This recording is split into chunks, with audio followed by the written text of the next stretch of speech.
Well, Jane, Chris, it was kind of unclear exactly where we were because I don't know if you can see this in the water right now. We have our photog pretty far back, so she's not going to be in this water with the camera. We've reached out to the airline. We're still waiting to hear back, but it's interesting. Instead of these people packing up their personal belongings and important documents, trying to get out of here, so many were rushing towards the flames and the fire, trying to get it all on video. Now, I want you to take a look at this sign here. It says no hunting in this park, but then you take a few steps this way, and tonight the sheriff's office tells me the suspect in these break-ins has been going after items like cash and electronics, but he isn't stopping there. Here, it's the black strip taped down to the ground. Now, we're told it's measuring the number of cars driving through this intersection, part of a current traffic study. Like you mentioned, in just a few hours, expected to pick up and be a bit busier as the president arrives here about 10:30 this morning. Once he lands, he's going to be briefed and then make his way to Naples to meet with hurricane victims.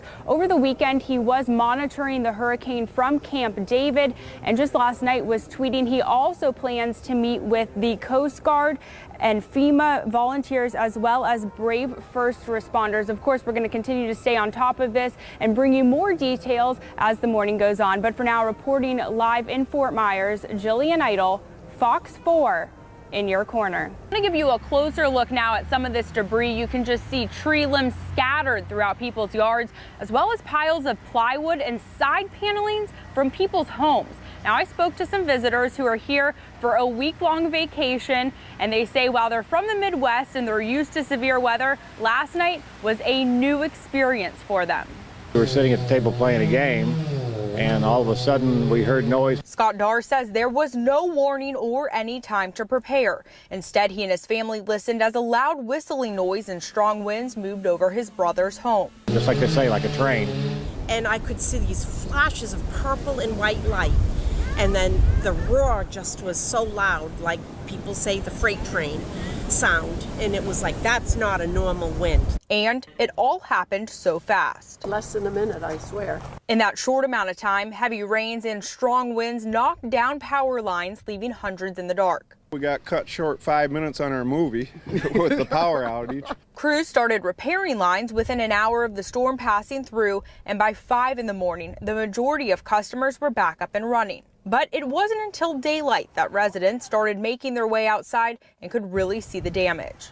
See all these homes, these beautiful homes torn up, the boat docks torn up, and it can all be replaced, it'll all be fixed, but in the meantime, it's going to take a lot of work. And that work already beginning. Neighbors quick to help those affected the most from the storm, from cutting down trees to clearing debris. This was close, too close for comfort, but. So hopefully this doesn't ruin your vacation too much. You'll get to enjoy some sunshine, hopefully. I don't think so. I think it's going to be a week of cleanup. It may take days or even weeks to finish cleaning up this damage, but beyond the piles of debris, residents tell me the most important thing is that everyone stayed safe and no one was injured. On Minnesota Key, Jillian Idle, Fox 4. In your corner. Right now, I am outside the cemetery in Punta Gorda where Deputy Lewis was laid to rest earlier today. And before that, a service took place about 30 minutes down the road at Murdoch Baptist Church, with thousands showing up from across the state to say their final goodbyes.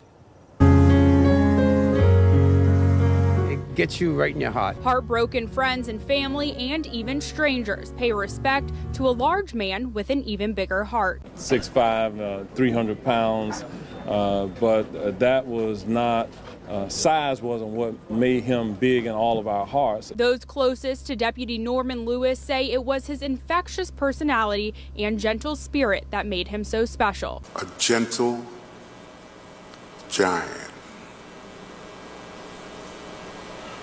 No trouble. He just did what he had to do. And for that, we will see him again. Monday's service was held at Murdoch Baptist Church in Lewis's Charlotte County hometown, where he attended high school before playing football for the University of Central Florida. After graduating in 2005, he started working at the Orange County Sheriff's Office. I am a very reliable person with good patience and great self-control. Even to citizens who received speeding tickets. One citizen even writing, "I am now poorer in my wallet than when we met. I'm richer for the experience of someone who truly exemplifies a good cop." When there's a tragedy or a serious incident that occurs, law enforcement officers run to that incident, and essentially that's what Deputy First Class Norman Lewis was doing on this day. While tears rolled down the faces of those saying their final goodbyes to a man they say had endless love for food and people. They say knowing he died doing what he loved brings them great solace. Someone said yesterday that Norm is probably in heaven today writing tickets to those speeding to get through the pearly gates. Now on Sunday, the Orange County Sheriff's Office awarded Deputy Lewis a Purple Heart, and his family accepted that on his behalf in Orlando. Reporting in Punta Gorda, Jillian Idle, Fox 4, in your corner.